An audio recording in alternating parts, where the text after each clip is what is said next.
ଆଜିର ଦୁନିଆରେ ଟଙ୍କା କାହାକୁ ବା ଦରକାର ନାହିଁ। ପିଲାଠାରୁ ବୁଢ଼ା ଅବା ଧନୀଠାରୁ ଗରିବ ଟଙ୍କାର ଏମିତି ଆବଶ୍ୟକ ଅଛି କଳ୍ପନା ବି କରିହେବ ନାହିଁ। ଜୀବନ ଥିବାବେଳେ ଅହେସ୍ ଜୀବନ ଅତିବାହିତ ପାଇଁ ଟଙ୍କାର ଭୂମିକା ଅତ୍ୟନ୍ତ ଗୁରୁତ୍ୱପୂର୍ଣ୍ଣ। ଏକଥା ଆମେ ଏଥିପାଇଁ କହୁଛୁ କି ଯେଉଁ ଟଙ୍କା ଆମ ପାଇଁ ଏତେ ମୂଲ୍ୟବାନ ସେ ଟଙ୍କା ଏଇଠି ମାଟି ଖାଉଛି।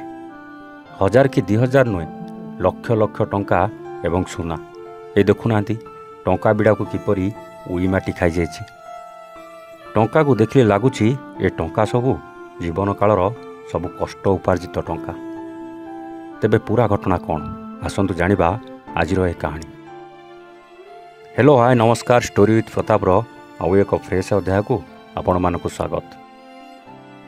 ଦର୍ଶକ ବନ୍ଧୁ, ଆଜି ଏମିତି ଏକ କାହାଣୀ ଆପଣଙ୍କ ସାମ୍ନାକୁ ଆସିଛି ଯାହା ଆପଣ ନିଜେ ନ ଦେଖିଲେ ବିଶ୍ୱାସ କରିପାରିବେ ନାହିଁ। ଏଠି ଏ ମଣିଷ ଜୀବନ ଚାଲିଗଲା ସତ, କିନ୍ତୁ ମାଟି ତଳୁ ଖୋଳା ଚାଲିଛି ଟଙ୍କା ଆଉ ସୁନା।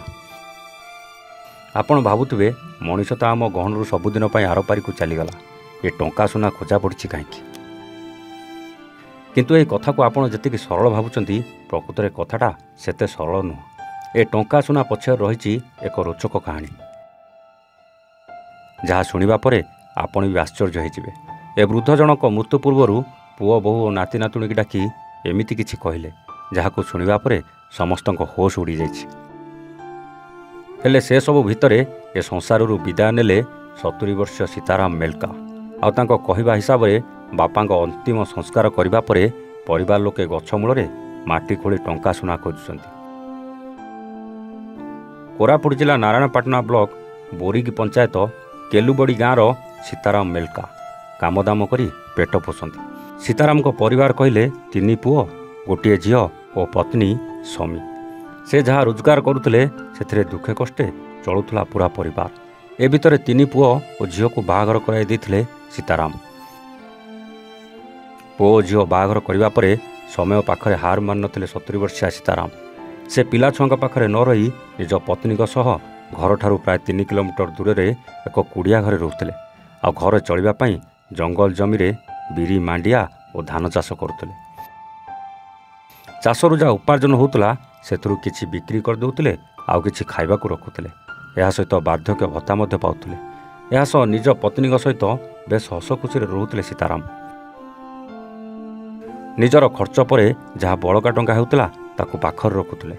ଆପଣ ଭାବୁଥିବେ ସେହି ଟଙ୍କାକୁ ସେ ଘରେ ନହେଲେ ବ୍ୟାଙ୍କରେ ରଖୁଥିବେ ବୋଧେ, କିନ୍ତୁ ନା ଆଜ୍ଞା, ସେ ନିଜର ରୋଜଗାର ଟଙ୍କା ଓ ସୁନାକୁ ଘର ପାଖରେ ଥିବା ଆମ୍ବ ଗଛ ମୂଳରେ ଗାତ ଖୋଳି ପୋତି ଦେଉଥିଲେ।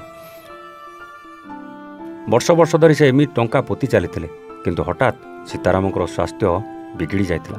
ସେ ତାଙ୍କ ପତ୍ନୀକୁ କହିଥିଲେ ଏ ଶେଷ ସମୟରେ ପୁଅ ବୋହୂ ନାତି ନାତୁଣୀକି ଦେଖିବାକୁ ଚାହୁଁଛନ୍ତି, ତାଙ୍କୁ ଟିକେ ଡାକି ଆଣ। ଯାହାକୁ ଶୁଣିବା ପରେ ସମୀ ସାଙ୍ଗେ ସାଙ୍ଗେ ପୁଅ ବୋହୂ ଓ ନାତି ନାତୁଣୀକୁ ଡକାଇ ପଠାଇଥିଲେ। ସେମାନେ ଆସି ତୁରନ୍ତ ପହଞ୍ଚି ଯାଇଥିଲେ। ସୀତାରାମ ପୁଅ ଓ ନାତି ନାତୁଣୀକୁ ଲୁଚାଇ ରଖିଥିବା ଟଙ୍କା ସମ୍ପର୍କରେ ଅସ୍ପଷ୍ଟ ଭାବରେ ଜଣାଇଥିଲେ। ତାପରେ ତାଙ୍କର ପ୍ରାଣବାୟୁ ଉଡ଼ିଯାଇଥିଲା। ବାପାଙ୍କ ମୃତ୍ୟୁର ପୁରା ପରିବାର ଭାଙ୍ଗି ପଡ଼ିଥିବା ବେଳେ ତାଙ୍କ ଅନ୍ତିମ ସଂସ୍କାର ପରେ ଟଙ୍କା ଖୋଜାଖୋଜି ଆରମ୍ଭ କରିଥିଲେ। ମାଟି ତଳୁ 1,10,000 ଟଙ୍କା ଏବଂ 11 ଗ୍ରାମ 550 ମିଲିଗ୍ରାମ ସୁନା ମାଟି ତଳେ ପୋତି ହୋଇଥିବା ବେଳେ ବର୍ତ୍ତମାନ ସୁଦ୍ଧା 32,000 ନଗଦ ଟଙ୍କା ଉଦ୍ଧାର ହୋଇଛି। ହେଲେ ଉଦ୍ଧାର ଟଙ୍କା ମାଟି ଉଇ ଖାଇ ନଷ୍ଟ ହୋଇଯାଇଛି। ହେଲେ ବର୍ତ୍ତମାନ ସୁଦ୍ଧା ବାକି ଟଙ୍କା ଓ ସୁନା ମିଳିପାରିନାହିଁ। ସୀତାରାମ ଏମିତି କରିବାର ରହସ୍ୟ କ'ଣ ଥାଇପାରେ? କମେଣ୍ଟ କରି ନିଶ୍ଚିତ ଜଣାଇବେ। ଆଜି ପାଇଁ ରହୁଛୁ, ଆମେ ପୁଣି ଆସିବୁ ଆଉ ଏକ ନୂଆ କାହାଣୀ ସହିତ ଷ୍ଟୋରି ୱିଥ୍ ପ୍ରତାପରେ। ସେତେବେଳେ ଯାଏ ନମସ୍ତେ, ଜୟ ଜଗନ୍ନାଥ।